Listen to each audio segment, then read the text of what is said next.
The dining room was bathed in golden sunlight. Silver spoons glinted, champagne bubbles danced in crystal glasses, and waves of laughter bounced off the walls. But it was all a blur to me.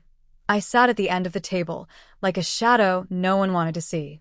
Dad rose, his suit immaculate, his shoulders broad, his face a regal mask. He raised his glass, his eyes fixed on my sister Elisa, her hair flowing, her degree newly framed. For the daughter, who made us reach the sky. His voice thundered with pride, and the room erupted in applause, glasses clinking, smiles galore. I didn't raise my glass. Nothing broke inside me. It just froze. Like an old river that turns to ice and falls silent. The waves of his praise passed over me, but didn't touch me. I smiled, on my lips, not in my eyes. Because that night I understood, pride is also a currency, and I could never be a coin for them. Mother wiped her tears with a handkerchief. My sister blushed, as if she'd been crowned. Then her gaze shifted from the table to me.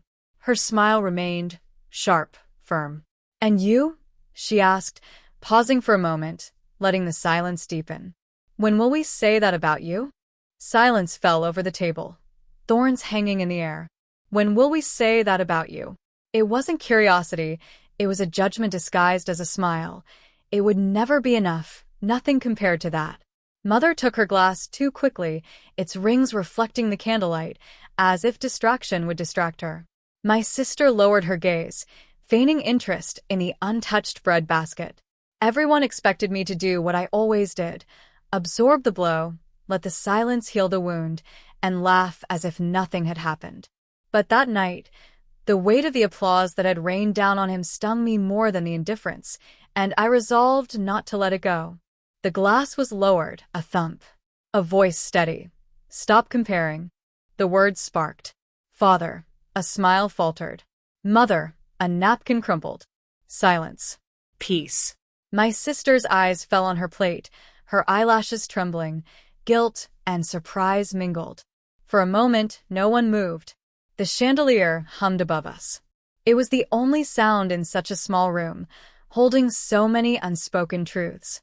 They expected me to let it go, to remain a silent shadow, but instead I showed them the mirror they had avoided for years. The silence at the table opened a door I'd long kept closed, and behind it spilled memories I'd never wanted. My sister's trophies glittered on the shelf, each one exquisitely polished. When her dance performance ended, the room erupted in applause, and Mom wept as if she'd witnessed history. And there I was at my debate competition, my voice firm and my arguments precise, receiving tapes from strangers, while Dad's seat was empty. At home, no one asked how I performed, no one cared.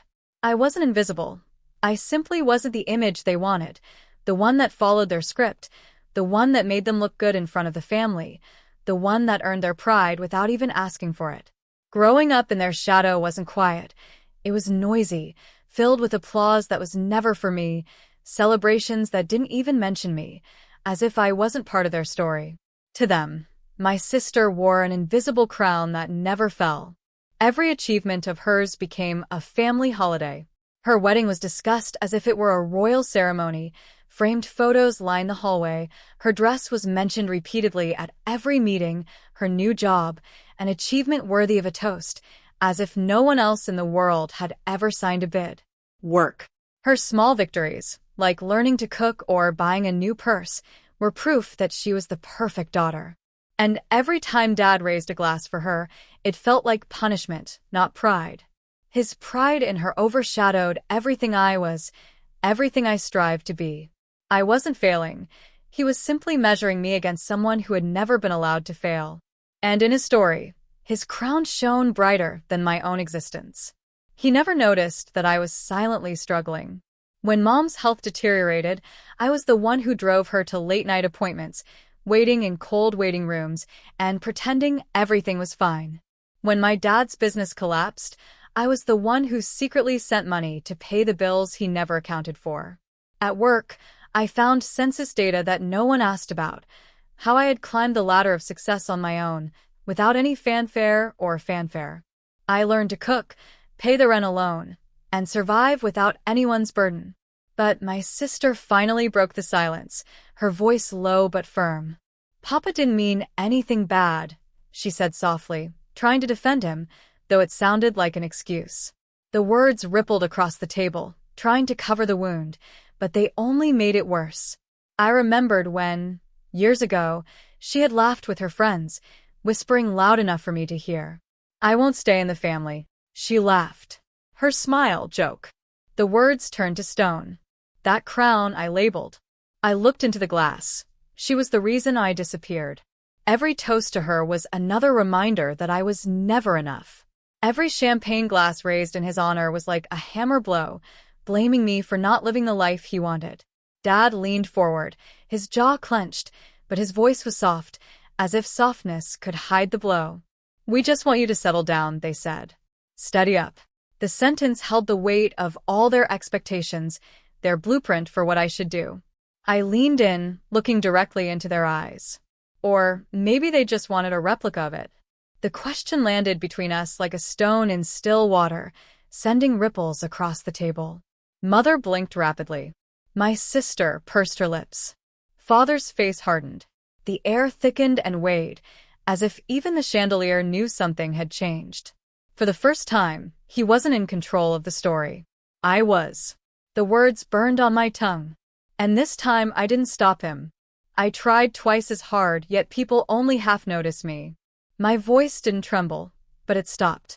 Mother's hand paused halfway on the glass, her eyes widened as if she were hearing me for the first time. And every time they praised me, I continued, they would erase me. The truth hung in the air, heavier than the chandelier above our heads. My sister's face fell, her composure crumbled, her eyes filled with shame. Mother took a handkerchief and began wiping away tears she hadn't shed in years. Father clenched his jaw, as if trying to stifle my words before they could solidify, but it was too late. The silence that followed wasn't empty, it was full, brimming with years of neglect finally revealed. And that's when I realized I wasn't just confronting them, but myself. I leaned in and let the silence stretch until they couldn't look anywhere but at me. Then I spoke with stone-like calm. "They ask when they'll be proud of me. The real question is, when will they stop being ashamed of me?" The words didn't thunder like lightning. They fell like hammers, final and undeniable. My sister's fork clattered to the plate. His voice was louder than any reply. Mother seemed to freeze, her breath caught in her throat. Father's face paled, his pride slowly diminishing, and then it grew even colder, a smile he could no longer hide. The table, once filled with voices and the clinking of glasses, now sank into a silence so deep that even the walls seemed to hear it. And for the first time, this silence was mine. I let it linger for a few more seconds. Then I took my napkin and folded it carefully, as if the ending had to be perfect. I pushed my chair back and stood. His eyes followed me, a mixture of surprise and disbelief. "You don't have to toast me," I said. His voice was firm as glass. "I've learned to raise my own glass." The words were softer than anger, yet sharper than any scream. Mother opened her lips, searching for something to say. My sister blinked, wishing the moment would pass. Dad remained still, his jaw clenched and his pride shattered. I turned away without asking permission. Each step toward the door was louder than all their applause. And when I left, they were all stunned, glasses still raised, but nothing worth celebrating. A few days later, I was sitting on a small balcony with a close friend, the warm, gentle night air surrounding us. No candles, no gleaming silverware, no forced applause, just two glasses gently clinking under the stars. It was that kind of laughter, the kind that bubbles up from within and rises to the throat, like an old fountain suddenly bursting, needing no applause to spark it. For the first time in years, my voice was mine.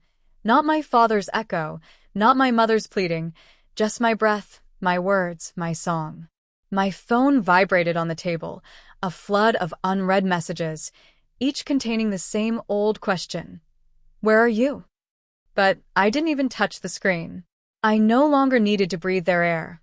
My lungs held the coolness of the mountains, the salty freedom of the sea. The champagne bubbles in my glass danced on my lips.